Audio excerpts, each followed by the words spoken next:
Good evening and welcome. We're on. It's me, your host, AP, and I'm with Austin Taylor, Fourth and Go Pod. We're on Timeouts and Tangents tonight, but hey, this is going to be a beautiful partnership. We're going to try to do this as often as we can. A collision of worlds, but sharing the same umbrella as through and through purple and gold, LSU fans, you know what I'm saying? Holding it down for the Tigers.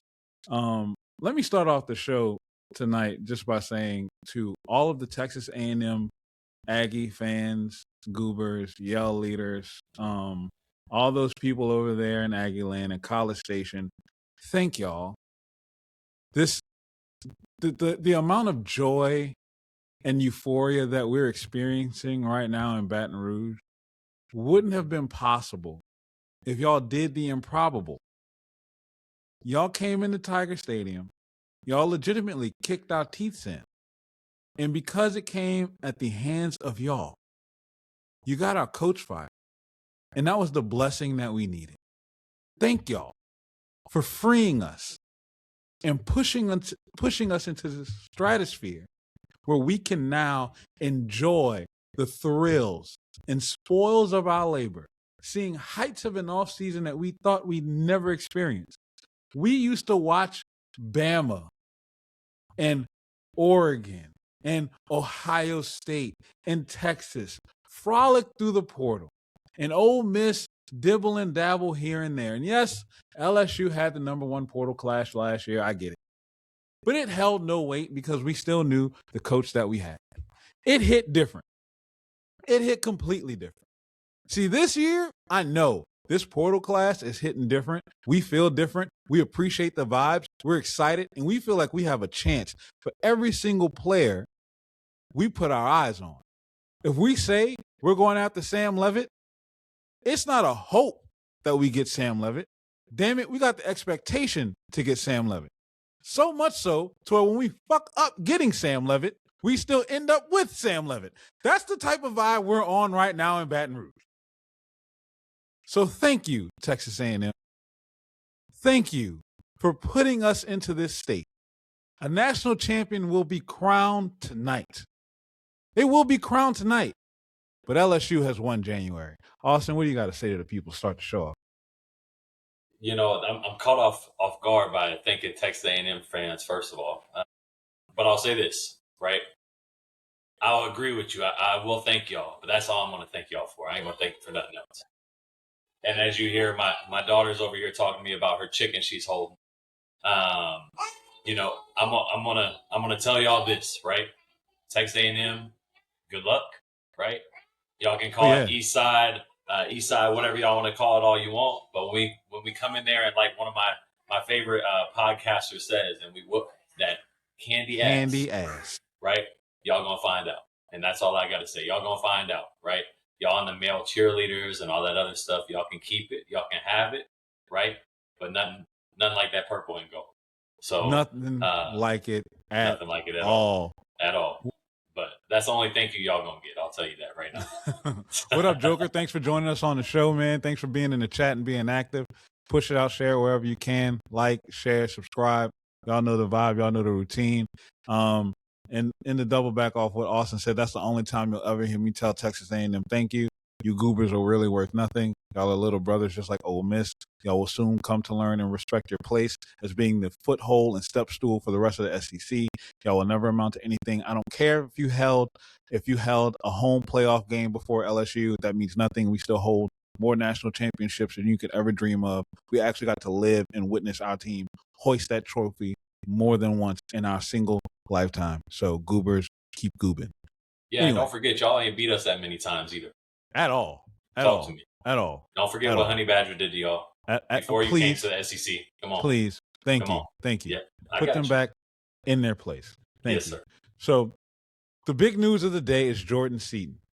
You and I talked a couple days ago in DMs, and we both had the same feeling that if he gets on campus, he ain't leaving. And right now, I think he's getting his Leonardo DiCaprio speech on, and he's telling Billy Glasscock, and he's telling Lane Kiffin that he ain't fucking going anywhere. Hey, how do you think? How do you think this is going? How do you think? So this is I'll say working this, out for us? man. Listen, we don't know anything, right? We assume, Right. we hope, right? We see the writing on the wall. I think I tweeted out not too long ago that Lane Kiffin is the king of throwing smoke screens, right? And you got every coach in the country doing what he's doing. Pete started doing it. He talked about how he's not even on social media before Lane left, right? What did he do as soon as he left, right? Started tweeting out whatever animal they want to say. They want to be a rebel. They want to be a shark, whatever it is, right?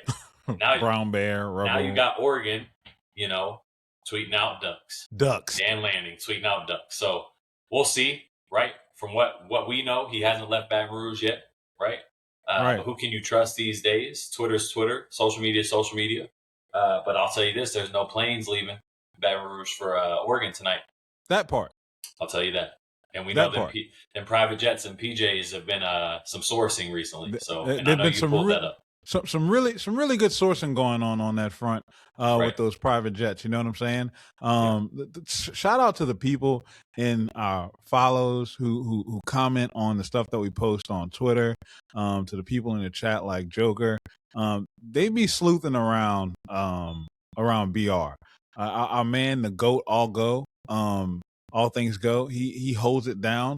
But someone, I posted something on Twitter not too long ago, and someone jumped in my comments and said, I was passing by football ops, saw a large group of people outside of the building, and there had a kid that was absolutely huge, had to be Jordan Seaton, and it looked like a giant crowd celebrating, which makes sense.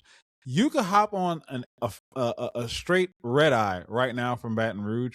You still not touching down in Eugene, Oregon right now. Like that's going to be a hike. The plans of him making it to Oregon tonight are not happening. So if I'm a Ducks fan, I'm a little worried. I'm a little concerned. And I'm not saying it's done, because it's not done until it's done. I just like our chances right now. I fully agree with the feel that's out there, and there's certain people that are putting out the same vibes that it's close, and it should be close. Kid landed yesterday, and the plans reported by national media outlets were for him to be in Eugene today. Well, if that were the case, he would have left this morning. So where are we? If we're not in Eugene, then clearly we're still in Baton Rouge. So I think that this is going very well. And you add a guy like Jordan Seaton to this offensive line with the way that the defense has recruited and the additions that they made in the portal this season, we're looking at a top 5, top 10 team at worst. At worst.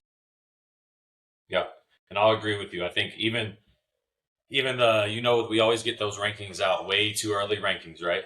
Mm-hmm. We still got little brothers behind us, right? Yes. So don't forget who y'all thought y'all was, right? Whenever our coaches were coaching y'all's team, right? I'm just gonna go out and say at Ole Miss, you can think you are who you want to be. I got friends that I actually met 2 years ago. Somebody who played for them, right? Hey, same thing to you, my brother. You know who you are, right? Y'all little brother, and you will be forever, right? But just I agree with you. I think for us, top 10, there's a lot of things that we will expect next year. It's hard to not trust Lane and what Blake Baker have been doing, right? Because Blake is going to have, and I think he will have, and I'm going to mark it right now, a top 20 to top 15 defense at least next year. I think that's cheap. I think that's cheap. Me too. I think that's just me lowballing, right? Yeah, I think that's cheap. But with what we've got and what's coming, right? We might even have top 10, top 5. I think we have right? a top 5 to top 10 defense. And I'm going to tell you why I feel like that, because we largely did this. We largely did what we did on defense last year without great pass rush from a front four. Right. right? We can do weren't anything. generating the pass rush from the front four like what we anticipated it being, right? Yeah. The expectation was for guys like Patrick Payton and Jack Pyburn to come in here and provide that pressure off the edge. And mind you, even in that time, we lost a guy like Gabe Rutherford who was ascending. And we lost him early in the season. And I think that threw a major wrench in the rotation of how the edge play was supposed to swing. Because here's a guy as a true sophomore who came in front of these veteran, experienced players, and he was slated as a starter.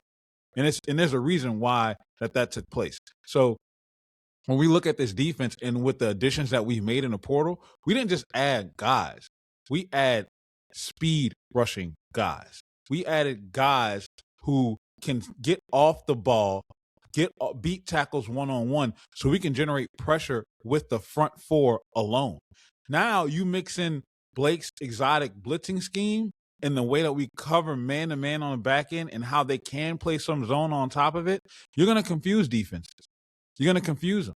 And we're not even talking about the potential of us adding a guy like Prince Umanila. You know, like you add a guy who's in the SEC and had 9 sacks off the edge by himself. Yep. What? That's facts. What? That's facts. You put him, Jordan Ross, and mix that in with the rest of the guys that we already have on the line, and especially with a speed rushing 3-tech like Stephon Gillian. Come on. Yeah. Well, and think about it too. The one thing I'll say as well is don't forget as you're watching, don't forget it's not 85 scholarships anymore, right? It's 105 now, right? So whenever you say, why are we getting more receivers, or are we going to lose linebackers like Keelan Moses who re-signed today, right? Right. Keep that in mind, right? Those are depth pieces. Those people will, and those players and those young folks will get their time, right? But they got to show it and they got to earn it. And that's what the greatest in LSU history have done, right? They've earned it. They've shown it. Jabari Mack said it himself, right? I'm going to come in here when Ole Miss was trying to troll him and said, hey, come to Ole Miss, follow Frank, right? He was like, nah, I'm going to get mine. I'm going to be the next LSU great. And that's what we need, right? So absolutely, I agree with you. I think all the depth, all the talent, probably the best portal class we've ever had, right? I think just because we had the first one, the number one last year, what did we not do this year, right? Why was our defense on the field so much? Right. I honestly, top 15, I think, if we had offense. That part right there, right. You just hit the nail on the head right there, and I think that's the part that we tend to overlook a lot. You cannot run. You could not run the ball. You rank dead last in running the ball. Running the ball is such a major component to how a defense can operate. It is the legit complementary piece to making sure that a defense can remain and stay efficient. As much as an offense needs to stay on schedule, a defense has to be able to stay on schedule too. And if your defense is constantly having to go out there in speed situations there, and you don't have the depth that you need to rotate properly, they're not going to be very effective at the latter parts of games. That's why we saw teams pull away from us towards the end of games, and we weren't as effective getting home with blitzes because of those things that took place.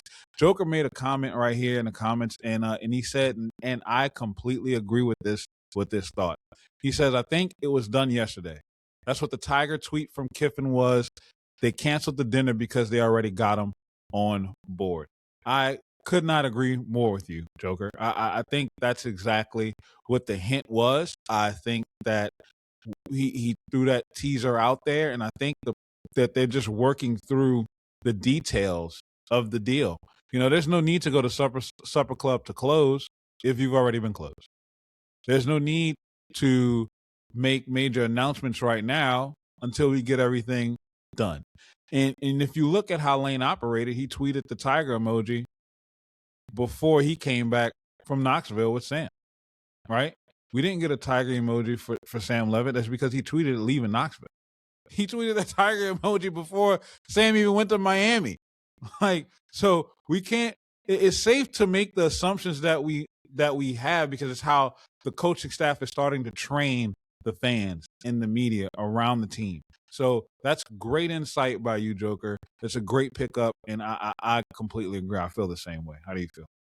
Yeah, and I would say I just saw something pop up on my Twitter feed from this one Oregon fan saying that they saw Jordan Seaton at the airport. Well, guess what? dude's a little too skinny to be 300 pounds. That's all I'm going to say. Come on. So, hey, know your report and know who you are, right? Right. If you ain't going to put your face in your Twitter account, stop tweeting. Please. It's easy to just hide behind some black and white words on the keyboard. That's something very simple to do. Stand by what you say. You know, we're not going to get everything right, and if you think that something could be wrong, then just ask the question. Don't just certify it. Don't just stamp it. You know, and if you do, make sure that you're ready to take those bullets when they start flying at you for you being wrong. Yeah, or find your tweets and make sure you can delete them quick enough. I wouldn't even tweet them. I repost, like, if I got something wrong, I repost my wrong take and say, hey, let me update this. Yeah, like, let me get in front of it. Yeah. I was wrong. I'm hand up. I was before wrong. It gets bookmarked. Right. Or screenshots never lie, man. Screenshots never die. Hey, you know. That's right. Shout that's out right, to bro. Blake Ruffino, man. Yes, sir. Blake. So when we're looking at this team, what do you, outside of Jordan Seaton, who we're saying we can pencil in, outside of Princewell, who we're saying we can pencil in, who would, and outside of the quarterbacks, I don't even want to ask about the quarterbacks. Who is your favorite? There's two questions. Who's your favorite addition that we have so far, and who do you think will be the most impactful addition that we have? Favorite one's Ty Benefield, and I think I stand in the same boat as a lot of people. Right, for me, Mansour Delane was my favorite one last year, and he came out and he did his thing. Right, and so I think that's by far my favorite one. I think he can play any of your safety positions. I think he starts day one. Right, and quite honestly, I think I love the running back we got out of Wisconsin. Oh, yes. Love him, Dylan. Right, he's going to push Harlem. We've already seen Harlem be in the weight room, getting right. Right, you have a one. We talked about it, right? One cut running back who can get downhill. We know what Wisconsin does with running backs, right? And he was number one. He was their number one until he got hurt. If I'm not mistaken, he was a freshman last year. So yes. You're number one as a freshman, which means that you have the talent to play behind a great O-line, right? And he did that. And he went up against the Michigans and some of those other big northern schools and did his thing before he got hurt. So those are my two that I think he'll have a huge impact. I think he gets Harlem real close to, with Kevin Smith, real close to as NFL ready as he'll get, right? And competition, it breeds success and it breeds legends, right? And that's what we have, right? We need a new running back to come out and do their thing. So, I think she agrees. That's my twos. Yeah, I think she agrees too. As she's doing handstands over here. So it's funny that you picked those two, because I'm picking those two as well, but I'm flipping them. My favorite is Dylan Jones, and it's for all the things that you said. It's for the exact same reason. It's because he was a number one running back in a Big Ten with a team who could not throw the ball. Like, he played in an offense that was the absolute opposite of what we had. He played in an offense that 95% of the defense knew that he was getting the ball almost every time. And as a true freshman with his build, was able to come onto the Big Ten and take over as their lead back at Wisconsin. Wisconsin, a school that produces top running backs. And I know that they haven't had those top, running backs in a minute. However, I feel like he was destined on that path. Him getting in the portal and us being able to jump out and grab him will definitely be overlooked. It's like what Ole Miss did with Keywan Lacey last offseason. That's exactly how I'm looking at him. His ability to break tackles at the line of scrimmage is underrated. And you put it right there when you said that, Joker. He will be that short yardage back. He will be the back that has to go in, get that tough 3rd and 2, 3rd and 1. We're in the red zone, got to get a score. We can't move the ball because we're putting all the big uglies up front. He's going to be the guy that they hand the ball off to, go tote that thing and go get it. So he's definitely my favorite because of that. And I want to see that. It's been so long since we've had a true tote that thing back. Josh Williams was kind of that, but he wasn't really fitting in the mold, too much into the mold of it. I feel like Dylan can be that guy, that great change of pace between himself, Caden Durham, and Harlem Berry. And while all three of them have three completely different styles of play, they all really flow well into each other. And I think that he was a good balancing act. And I also, when you look at the running back room as a whole, I like what they did as far as the depth is concerned. They went and got depth pieces that kind of emulate the frontline guys in that space. You know, there's a guy that kind of backfills Harlem Berry's role. There's a guy that can backfill that one cut go role like Caden Durham, and then there's another guy in Stacey Gage who can go in and get those short yardage situations in case there's some type of an emergency situation and someone goes down. We're not just relying on Harlem and Caden alone. I think filling out that room was probably the most important thing, and really a fireable offense that Brian Kelly kept letting take place every year of us going into the offseason with a running back room in shambles. But Ole Miss, y'all enjoy your running back coach. Y'all enjoy your running back coach. Y'all don't even get Y'all enjoy your running back coach. Yeah. Y'all enjoy his rotations. Y'all enjoy his recruiting. Yep. Y'all enjoy your running back coach. Y'all think he's so important to recruiting in Louisiana. Let me be the first to tell you something. Where is it? Let me tell you something. My son played at Edna Carr. He won a state championship ring. You see the school name? That's his name. That's my kid. That's his ring. I've been with him and this team for the last 3 years. He's going into his senior season. I've watched these college coaches come onto this high school and recruit some of the top line players. The biggest indictment to me was the way Frank Wilson handled the recruiting of the best cornerback in the state of Louisiana. Someone explain to me why Hayward Howard Jr. is on his way, not on his way, because my nephew touched down already in Texas last week and he's moved in. And I'm so proud of him. Why is he in Austin, Texas right now? I know why, because I got to sit firsthand and watch how Frank flubbed the recruiting for a kid who was actually excited to go to Baton Rouge at one point.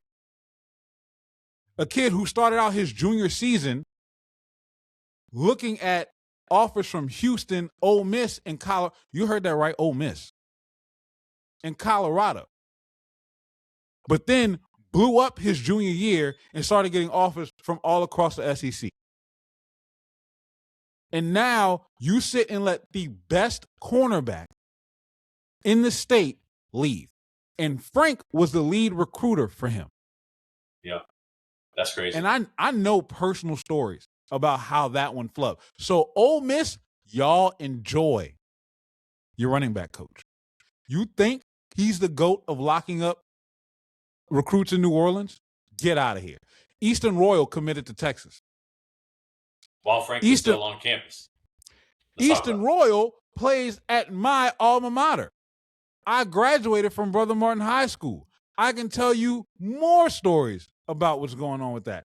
But yet today, guess where George McDonald and Lane Kiffin were at some point throughout the course of this week? With Eastern Royal. Yep. Making up the ground that your GOAT of New Orleans recruiting. You think you have the foothold in New Orleans back at Ole Miss? You don't. This is why it's different. LSU recruits itself when you put the work in. Yeah, and I thought Lane Kiffin didn't recruit high school players. Talk to him. Thank you. He doesn't recruit high school players, but he still is able to make sure that signed, sealed, and delivered was Lamar Brown and Richard Anderson. Yep, and I've been on that flight to Knoxville. That's all I'm gonna say. I went to school out there. I know what it is. That's not a short flight for me. Not a short flight. Not where I'm at, right? So you got a head coach jumping on flights, going to do the things that need to get done to make a great team, right? To hell with all that. Yeah. How about this? How about being in the building? Yeah, talk to him. How about just showing up? Not on the beach. How about not going on vacation? Yeah.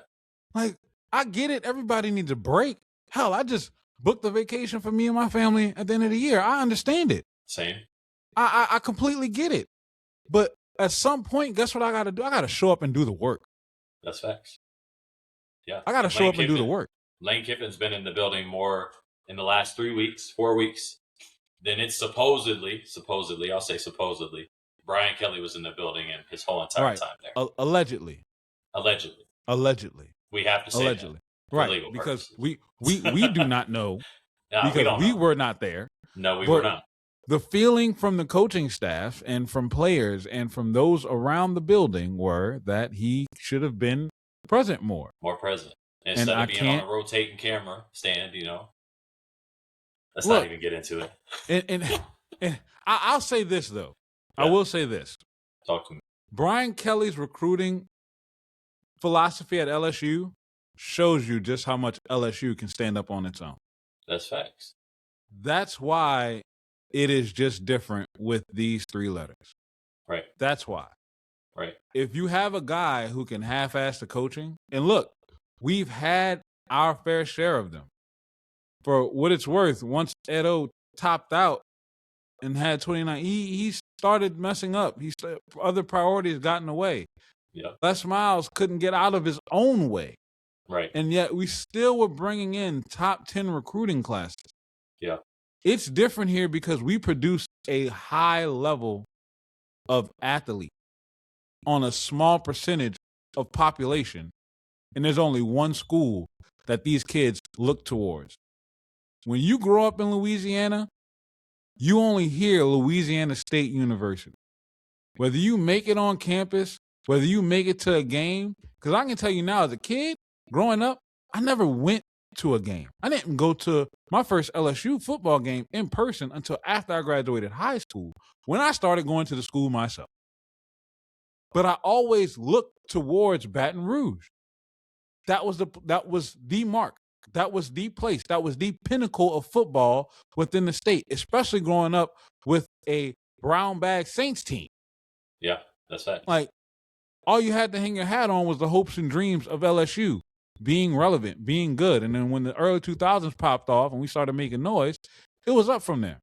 Yep. So, like I said, and I know I went off on a tangent. That's what the name of the show. I do go off on this. Literally what podcasts are for, my brother. Right. It's all good. But, Miss, y'all enjoy your running back coach.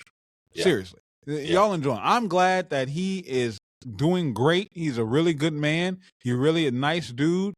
When it comes to the guys that he focuses in on, he does tend to be in the running for them. Right.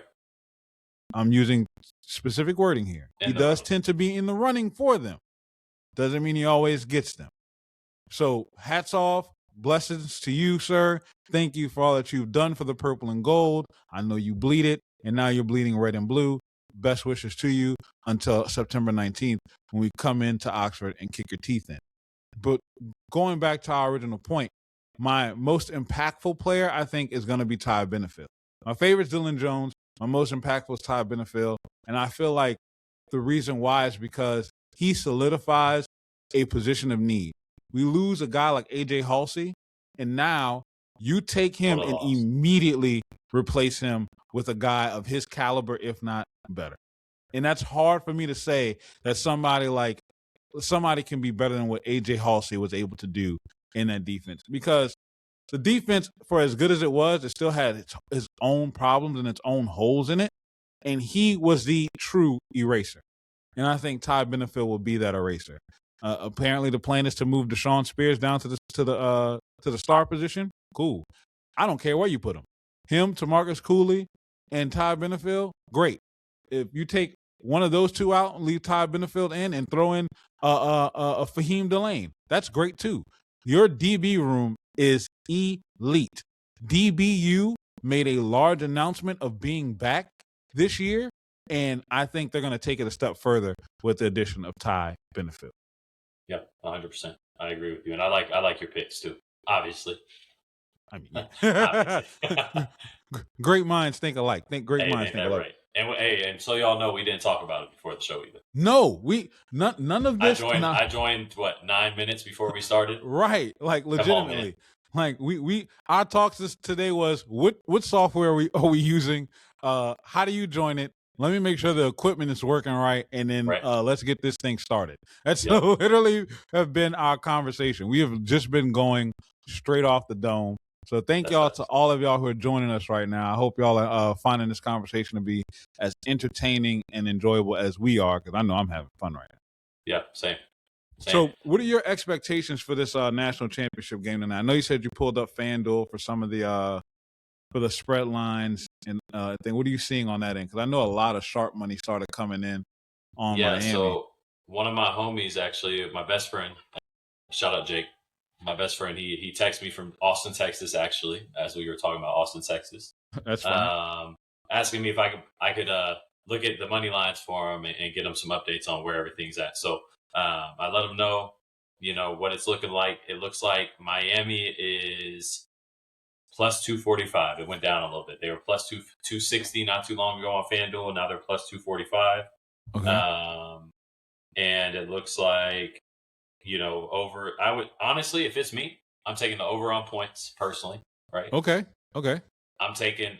I personally want Indiana to win because Okay. as much as I love my best friend's girlfriend, and shout out to y'all. Right. She's an alum at Miami. Right. From Miami. I can't deal with y'all. I can't deal with y'all. Just like these Oregon fans in my DMs and on Twitter, I can't deal with y'all. Right? Don't forget what happened last time we went out on the field and we stomped it. Right? So I'm going Indiana over on the points, 46.5. Right? Okay. That's what we're looking at right now. And honestly, Miami's defense is good. I don't trust Carson Beck. There's a reason why he's not at Georgia. Right? Yeah. And I just honestly, I think talent-wise, Signetti has built this team the right way, right? Signetti, they have a right to say that they're great, right? Nobody has a right to say they're 2019 LSU. I remember sitting in my living room. I remember going to the casino after we won and hitting for $600. That's the last time I really bet money, right? And I just don't think that anybody can touch that LSU team. Disrespectfully, I'm going to say nobody can touch I'm about to say, right? all due disrespect. All due disrespect. Nobody's touching them. Joe Burrow and them spoke for themselves. I pulled up the graphic earlier and saved it on my phone of how many draft picks we had. Promise it 14. ain't the same. Promise it ain't the same. Yeah. Most ever. Will never be that. No. 14. 4 off one team. Yep, and it's only tied by one other team. A team right after them that tries to claim they're just as good. The COVID sick team, the team that played a bunch of JV college rosters. Yep. Get out of here. Yep. So I agree with you. I think Indiana wins this game, and this is how I think it's going to play out. Miami. It took a lot for Miami to get to this point. I think Miami is very much deserved to be in this spot to compete for this national championship. You talk about a team that had to go on the road in terrible windy conditions to play against Texas A&M and kick the Giggy Goobers in their teeth, and then go to the Peach Bowl and beat Ohio State. They beat them. No, it wasn't Ohio. It wasn't the Peach Bowl. I forgot what bowl it was that they beat Ohio State. And that's two tough games. And then you go and you punk Ole Miss. Like, you can talk about the Hail Mary play, all that, great. Like, it is what it is. The fact that they had an opportunity to blow that game out the door. They had their hands on 4 clear interceptions. The Lord was just on Trinidad Chambliss' side. And if they catch 2 of those, that game is going away in Miami's favor, and it's never close. They were able to control the line of scrimmage. They were able to contain the run game and hold that game right in the end to where an inexperienced team couldn't really make the plays necessary to beat a team that's led by so many veterans. However, they are playing against the better version of themselves tonight. Yeah. They're playing against a more prepared, a more veteran, and a more grown-up, more mature team in Indiana. And I know everyone wants to look at the logos on the side of the helmets and try to make it out like Miami should just win this game going away. But no, Miami has the better coach. They have the better players where you need to have the better players. Absolutely. I think that when it comes to quarterback, their position is going away miles ahead. I mean, Fernando Mendoza won the Heisman. Like he is clearly the better quarterback with almost and 4,000 less yards. That's all I'll right. say. I mean, I ain't gonna say nothing else. We're just comparing him to Carson Beck. I'm gonna get on my 2019 tangent in a second. Yeah. Before they kick off. But when you talk about this team and the matchups, I think Miami has a matchup in every category outside of running back, just because Mark Fletcher is a guy of guys, plain and simple. And this team is built to win and to consistently win, and Kirk Cignetti is just a hell of a coach. Now, me saying all of this does not give anybody the green light to say 2019 LSU would not wipe the doors with this team's face. They would take them to the locker room, repaint the rooms white, then beat them again and paint the rooms purple and gold with their blood. They would beat them so bad that their blood would turn from red to purple and gold. And they would stain the walls in that color. And the IU would turn into an L, and then somebody would draw in the S in the middle with the remaining blood that they have left over. Indiana cannot light a lamp, candle, whatever luminous device you want to call to 2019 LSU. You're talking about a quarterback that threw for almost 6,000 yards and 60 touchdowns with 6 interceptions. Shut up. You had a receiving core that both leading receivers caught over 1,000 yards. You had a running back rush for over 1,000 yards. Please shut up. Like, the defense was good, but what a lot of people fail to realize, and they try to slight the defense for being bad, LSU was scoring some drives with 4 plays. Like I said at the start of the show, when your defense has to constantly go out on the field, at the end of games, they're going to get winded. That's just how it works. So at the end of games, when your defense is winded and you're rotating in a bunch of young players because the score is out of hand, that team is going to pop a score here or there, making those games look a lot closer than what it was.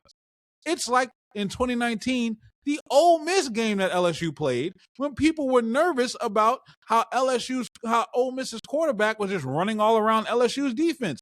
Well, if they're scoring in 3 plays, Joe Burrow is taking 2 snaps and scoring on Ole Miss, who didn't have a defense that year, in 2 plays. It's going to turn into a 7-on-7 tournament. Yeah. Like, it just is what it is. 1-minute drives. Right. But the team with the most talent will win. Coaching at that point doesn't mean anything. It's just who's going to make more plays. The team that has more talent. That's what happened. Indiana versus LSU isn't going to come down to the team that makes more plays or the team that has more talent. It's just one team is superiorly better than the other. The better matchup for this Indiana team out of 2019 will be that Ohio State team that Clemson beat. That is a better matchup for this Indiana team. So before you even talk about Indiana getting to LSU, can Indiana get through the playoffs in 2019 that LSU had to get through? Can they beat Oklahoma? They can't get through the regular season. Right. They couldn't. They damn sure wouldn't get through the regular season. So if you can't make it through the regular season, you damn sure can't make it through the championship. And that just leads me to let this conversation end with, shut up. If you're comparing any team to the 2019 LSU team, you know that team is the standard, which means LSU will forever be the standard for any championship team that comes, bar none. Yep, and I'll say this too. We've been waiting for the day that y'all stop comparing our 2019 team to somebody. Y'all stop saying we're better or we're close or we're on par, right? Or we would beat them 24-21. I'm calling you out, right? Please. It's not going to happen. And you can think that it would happen, and I don't blame you for the confidence. But confidence has its own place in the world, and you shouldn't have it. I don't care what nobody says, right? I'm not lining up against you. You can have confidence against me. I'm almost 30, right? Right. But like for y'all, understand that there's a reason why you have to compare yourself to us every single time you talk about it, right? Most of y'all have never even been good enough to be in BR and be in the conversation, okay? And a lot of the high school kids you couldn't even touch them. At Right? all. I remember, I'll say this. You were talking about your high school days. I remember going to DeRidder High, right? DeRidder High, I don't even know if you know where that's at. Yeah, I know exactly over what by Fort DeRidder Polk, is. right? Yep. I've driven through DeRidder a couple times. Right. And running 40s in the sand for our off season before I went to Texas to finish high school. Right.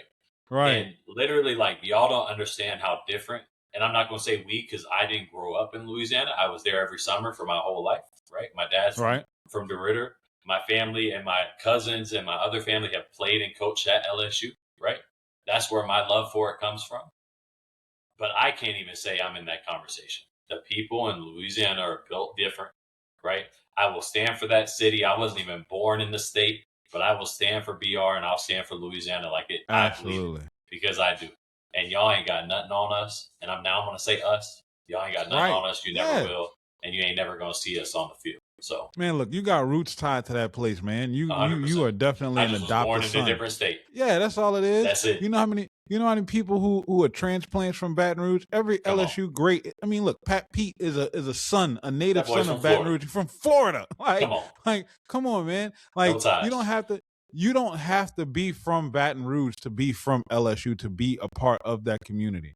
Like, that's not how it works. We are an embracing community just across the state. Like, and that's how that school works. If you love it, if you give it everything that you have, it's going to love you back, and it's going to give you more than what you ever imagine. And I think that's why Lane is getting the results so early that he's getting now, because he went all in. He went all in. To somebody who loved that school and loved that state. And and has said it on record, right? Alabama fans, you hear me loud and clear. Never should have left. His agent told him he never should have gone to the NFL in the first place, which implies what? He ain't going to Alabama at that point. He still would have been in Baton Rouge. Yep. You may not want to hear it, but that's what's going to be said. Out of his own mouth, he said his biggest regret was just leaving LSU. Just leaving. Leaving LSU. Leaving LSU. Yes, sir. So we loaned y'all that dynasty. You're welcome. Yep. Tell us thank you. Like we told Texas A&M thank you. And I'll tell you this, and I'm gonna say something to Ole Miss. Public service announcement: learn from us, right? I'm gonna give you all the chance. Learn from us, because we didn't have social media whenever Nick Saban went to Alabama, and if we did, it would have probably been a lot of the same, right? Right. But you've had 20 years really to learn from how we acted and how we did things, and y'all just can't seem to do it. I know that education down there ain't the best, but come on. No, I think that's a great point. You know, when you look at the dynamic between this thing and the trade, I'm gonna sit down one day this week and total up the overall trade between Ole Miss and LSU and to see the value that we stole from them versus what they got back from us.